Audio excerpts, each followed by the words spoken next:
இசை முக்கியமா பாடலோட முக்கியமா வந்து இப்போ காரசமா போயிட்டு இருக்கு சார். உங்களுடைய பார்வையில வந்து ஒரு இயக்குனரா நீங்க எப்படி சார் இதை பாக்குறீங்க? மியூசிக் முக்கியமா இல்லாட்டி இரண்டு பேரும் ஆளுமைகள் இதுல மோதிக்கிட்டு இருக்காங்க. பாடல் யாருக்கு கல்வியா செல்வமா வீரமாங்கிற கதை மறுபடியும் சரஸ்வதி சௌரம் தான் எடுக்கணும். அப்படி கிடையாது. இசைத்தமிழ் நீ செய்த அறிஞ்சாதனன்னு இருக்கிற மாதிரி தான். பாடலா இசைன்னா ரெண்டுமே முக்கியம்தான். ரெண்டுமே முக்கியம்தான். வெறுமனே மெல் இசை வரிகள் இல்லாத இசையும் நம்ம ரசிச்சிருக்கோம். நத்திங் பட் வென்றெல்லாம் நம்ம பார்த்துருக்கோம். இசை இல்லாத சந்த வரிகளை கவிதையாக படிக்கும்போதும் நம்ம ரசிக்கிறோம். அப்போ ரெண்டுமே ஒன்றே ஒன்று ஏன் பிரிக்கணும்? மொழி உடல்னா இசை வந்து உயிர்னு வச்சுக்கோங்க. அப்படி வச்சுக்கிறது ஒரு மூச்சுன்னு வச்சுக்கோங்க. அதை போட்டு இதை பிரிச்சுக்கிறது. இந்த அப்பங்க எந்த தகப்பங்களுக்குள்ள இருக்கிற மோதலுக்குள்ள பிள்ளைகளை கொண்டு இழுத்து விடக்கூடாது. இது தீர்க்கப்பட வேண்டிய பிரச்சனை. தீர்க்கப்பட வேண்டிய பிரச்சனை. இளையராஜா கேட்கறதுல இருக்கிற நியாயத்தை புரியணும். முதல்ல ஒண்ணு, ஒரு படைப்பாளிங்கிறவருக்கு வந்து அவருக்குன்னு படைப்பு வேலை அங்கீகாரம் வேணும்.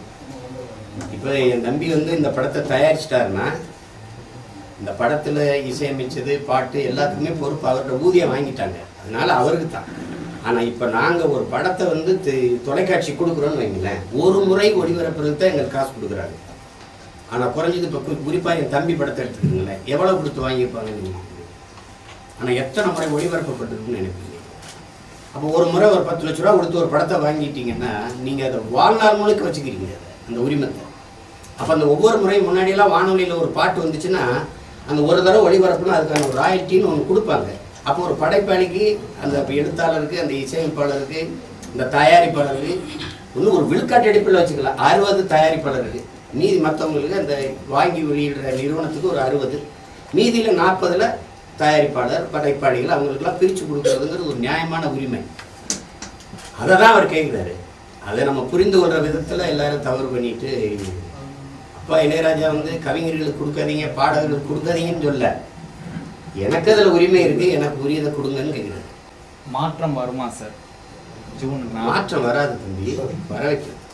தானாய் எல்லாம் மாறும் என்பது பழைய பொய்யதான். தனி உடைமை கொடுமைகள் தீர புரட்சி செய்யடான்னு நம்ம தாத்தா பட்டுக்கோட்டை பாடினது.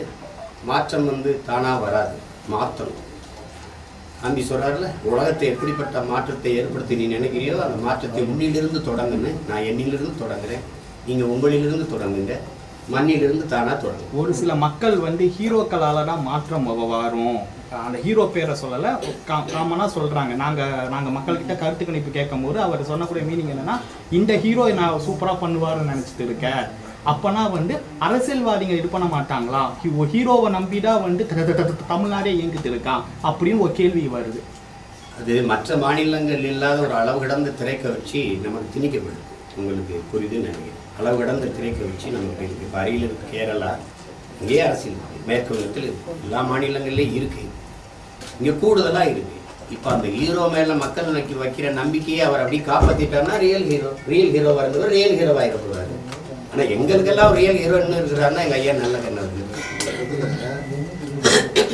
இந்த ஒரு 10 ஆண்டுகளுக்கு முன்ன வரைக்கும் சொல்லப்பட்டுக்கிட்டு இருந்தது ஹீரோக்கள் வந்து மாற்றத்தை ஏற்படுத்துவாங்க. நம்மளும் கூட அதில் நம்பிக்கை கொண்டு ஒரு ஆளாக தான் இருந்தோம். ஆனால் கடந்த 10 ஆண்டுகளில் தமிழகத்தில் வந்து தமிழ் தேசிய அரசியலை கொண்டு வந்து எல்லோருக்கும் தமிழ் தேசிய அரசியல் பற்றிய புரிதலையும், மண்ணையும் மலையையும் மரத்தையும் விலங்குகளையும் குருவிகளையும் காக்கை குருவிகளை பற்றி பேசி ஒரு மாற்றத்தை கொண்டு வந்தது அவர் தான். அவர் ஹீரோவா?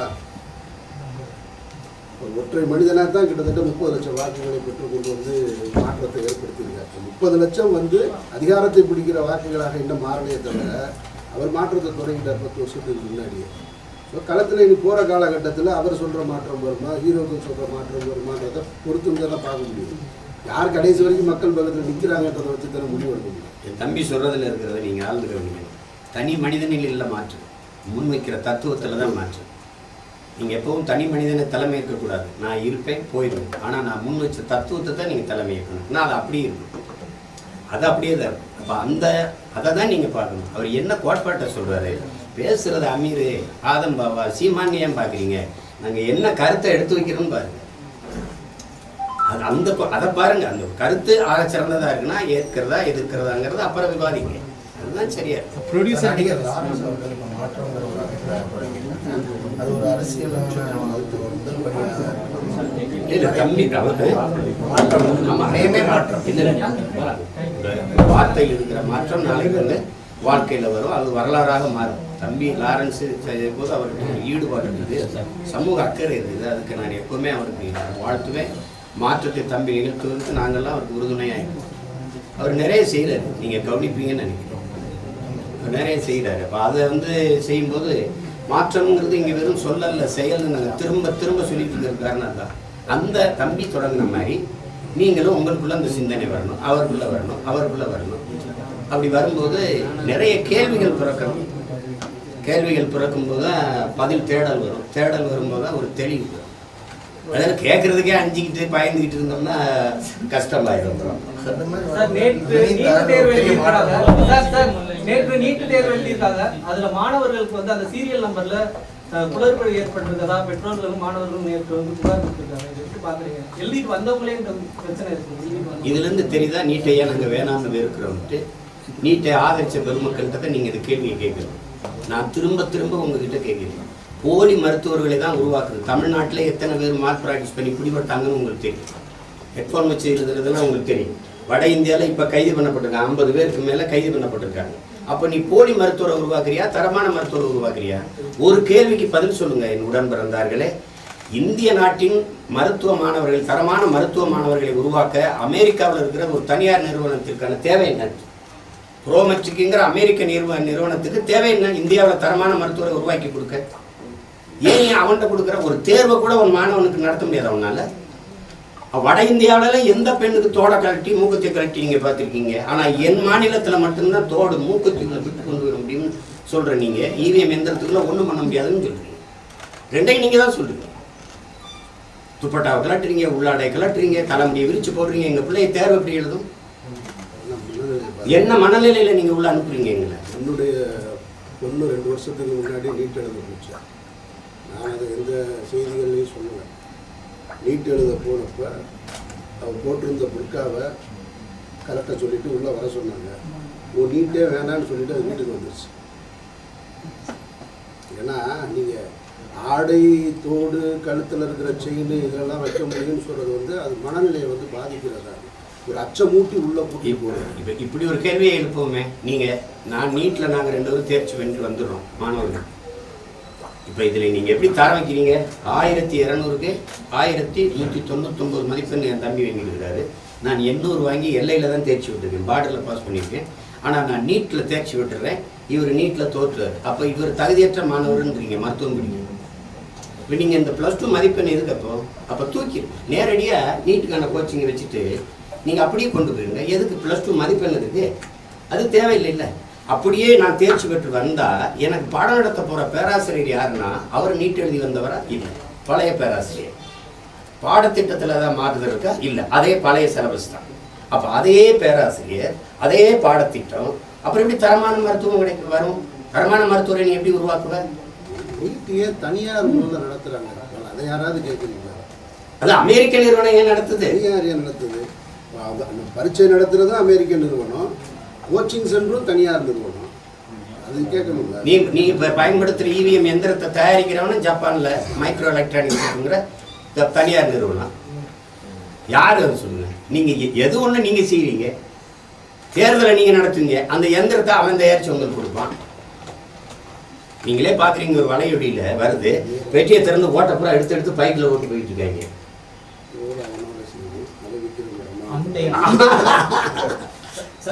சிறையில் சவுக்கு தாக்கப்பட்டார் என்கிறார்கள். அது பத்தி என்ன? கஞ்சா வழக்கு அதெல்லாம் கொடுது. தம்பி வந்து அப்படி பேசியிருக்க கூடாது. வருவேன் கொஞ்சம் பேசணும், கருத்துக்களை எடுத்து வைப்பார் அவர். ஆனாலும் மதிப்புக்குரிய ஏடிஜிபி அருண் அவர்களையோ அந்த பெண் காவலர்களையெல்லாம் இணைச்சி பேசிடக்கூடாது. அதை தவிர்த்துருக்கலாம் தம்பி. அதுக்காக அவர் மேலே கஞ்சா வச்சு எப்படி கஞ்சா வந்தது? இத்தனை நாள் அவர்கிட்ட கஞ்சா இல்லையா? இத்தனை நாள் கஞ்சா இருந்ததை திடீர்னு வந்துருச்சு அவர்கிட்ட.